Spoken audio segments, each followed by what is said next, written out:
I'm Renata Bliss and I'm your freestyle dance teacher. You could be completely uncoordinated, popping and locking. It's also a killer ab workout.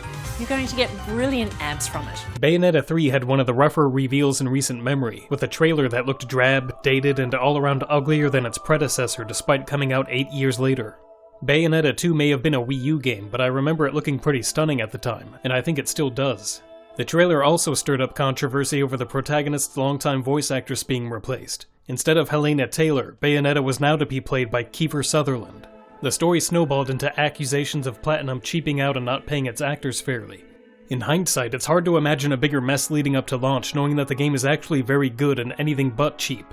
This is the fullest, bat-shittiest, craziest game in the series, and anyone who hasn't tried it yet should know that there's not much to worry about. The art style is a little drab in the earliest few chapters, but it goes to a wider variety of places than the previous games, and the worlds are also more open than they've ever been. There's clearly a Breath of the Wild influence on some levels, but more often than not the maps resemble Skyward Sword, with areas that are contained but large and open within.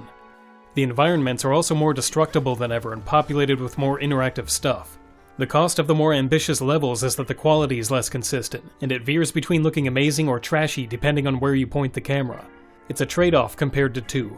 I like that game's art style better, but prefer the actual worlds of 3 much more.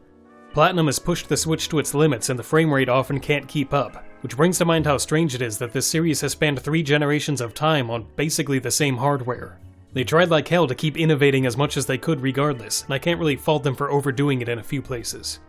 The worlds are still packed with hidden items and enemies, and you're extremely unlikely to uncover all of them on the first run. Replayability has always been a major pillar of Bayonetta, but there are many more layers to it now, with different forms allowing you to platform in wildly different ways. One of them turns you into a goddamn train. So if a certain power-up is too tough to reach, you can come back later with new abilities and give it another shot. I know I mentioned Majora's Mask too much, but it's almost comparable to how the different forms improved travel in that game. Replays have been made more rewarding by automatically updating scores for each verse when you achieve a better one. Before, you had to choose whether to overwrite the entire chapter result as one block, potentially lowering your scores for some verses. The new way lets you revisit old levels and hone your skills without any risk, and I found myself more addicted to score boosting than the first 2 games. The pace is also slightly improved by displaying scores during the transition to gameplay rather than after it. It only cuts a few seconds of downtime, but it's nice. There are still a lot of other spots that could have used some trimming, like the animations that fully replay every time you retry a challenge. In a game that's otherwise so fast-paced, these are a real slog to sit through again and again. I think some of the challenges themselves are also bullshit. This is probably going to net me a lot of get good comments, but they often have baffling conditions that are just barely explained. After the first 2 games, I became pretty familiar with the mechanics, but solving some of these still required a lot of flailing and screwing around to find any random thing that worked. Being overwhelmed and bewildered is part of the Bayonetta experience. It's like a hazing ritual, and it makes the games that much more rewarding when you can finally clear the stages, but this is a little different. The challenge isn't performing well, it's figuring out what the game is even asking you to do. That applies to a few things outside of the challenge rooms as well, like a stampede segment that dead ends abruptly without further instructions about what you're supposed to be doing. It's only when you slowly walk over just the right spot that the game lists a button prompt to dig. The camera was also more of a problem than it's been in the past games. It easily gets obscured and doesn't dither objects out of the way, or it's too close or too distant to keep track of what's going on. The dark, colorless art style in some levels doesn't help much either. That's not to say that this game is a downgrade from the others. To me, they're all on the same level, and it's just a matter of trading one set of faults for another. The first has its ugly visuals and cheap one-hit kills. 2 had slightly watered-down combat. 3 is trying to do so many different things with so many playstyles that it's inevitable that some of it might turn out wonky, but that scale and ambition are what make it fun. Aside from treading into Zelda territory, it also has side-scrolling breaks starring John. It's a lot stiffer than the normal gameplay, but you're not really supposed to be fighting here. It's all about using stealth and power-ups wisely to clear the stages, and once you get used to it, it's a passively fun rest from the usual button mashing. Rail shooting sections can spontaneously erupt at any time, with the biggest one giving you a taste of what a Platinum Star Fox might have been like if the Wii U hadn't sideswiped it into a trash can, before it turns into Gradius, and then Galaga, all in the span of a minute.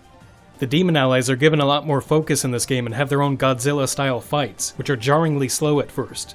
I assume that they wanted to stay faithful to the weight and speed of old kaiju movies, so the fights are more about reading the enemy and locking in the right moves in advance, since it takes 10 seconds to actually perform one. The demon forms also heavily factor into the regular gameplay now, with the new ability to summon and puppeteer any demon during almost any fight. Bayonetta herself will be left vulnerable while controlling their forms, so your attention has to be split between her and the puppet at once. This kind of replaces the Umbran Climax mechanic from the last game, which gave you a short attack boost that was overpowered and borderline cheating. Now extra powerful attacks are balanced by the cost of your character being left a sitting duck. The demon forms have even been worked into the combo system, with an extra hit being possible at the end of long chains if the summon button is pressed at just the right time. Let's just take a step back for a second to note that this is a lot of shit to keep track of. The first game is already pretty complicated between the combo system, weapon swapping, beast within, witch time, and dodge offset, and there's much more stacked on top of that in 3. For returning players, this is a good thing. It gives you even more to master and makes it very hard to get bored. I do wonder if a newcomer's head will explode from the sheer density of mechanics though, and 2 is probably still the most accessible entry point to the series. The last major gameplay shakeup is Viola, whose design seems pretty divisive. In my opinion, she's Bayonetta's Poochie. The series is no stranger to terrible character designs, so this is kind of a tradition by now. She's designed as a foil for Bayonetta, so instead of confident and cool, she's clumsy and always yelling. My name is Viola! V-I-O-L-fucking-A! Viola! Her personality makes sense after some late story revelations, but Enzo and Luca already filled similar roles, so adding a third goofball is a bit much, and her gameplay also falls a little flat. Viola's main change is that witch time is decoupled from dodging, instead being activated with a new block move. It's one of those things that just doesn't feel right, even if it works perfectly fine. Dodging out of the way and then launching into an attack is just more fluid. She's limited to one demon and one weapon set as well, which is very restrictive after enjoying all the new variety Bayonetta has. The same song also plays every time you fight as Viola, and it turned me into an angsty teenager, so there's that. There are only so many button combos that can be mashed so many times, so I still appreciate that Platinum tried to expand the range of the series. There's nothing outright wrong with Viola's controls, but I prefer Bayonetta's and chose her every time I was given a chance. That doesn't bode well for future games, for reasons that can't be brought up without getting into major spoilers. Not that spoiling the story would matter much, because it's so convoluted with different layers and dimensions that it's basically wild gibberish. The game leans away from Christian mythology and more into sci-fi, with Bayonetta traveling through the multiverse and meeting alternate versions of herself. I've seen people create charts in an effort to untangle how all the different timelines from different universes connect. It's that kind of story. None of these games have ever made a particular amount of sense, so I don't really care. The premise at least leads to some fun and surprising moments, some of which fans really seem to hate, but we won't really know where Kamiya is going with this ending until 4 comes out, so you may as well not get too worked up about it yet. He said that he wants to make 9 of these games, and it's hard to imagine them having enough room to escalate after this one. They definitely need new hardware to go any further, but for now they've maxed out the Switch to give you the ultimate action game. I think this has even better mechanics than the first game while keeping most of the polish too added, but not all of it. There are still rough detours that don't work as well as the core gameplay, but that didn't stop it from being the most fun I've had with a Bayonetta yet. I give it a Rodin. If you like the other games at all, get this without hesitating. If you've never played a Bayonetta before, try to warm up with 1 or 2 first. And be prepared for the second highest amount of ass Nintendo has ever published.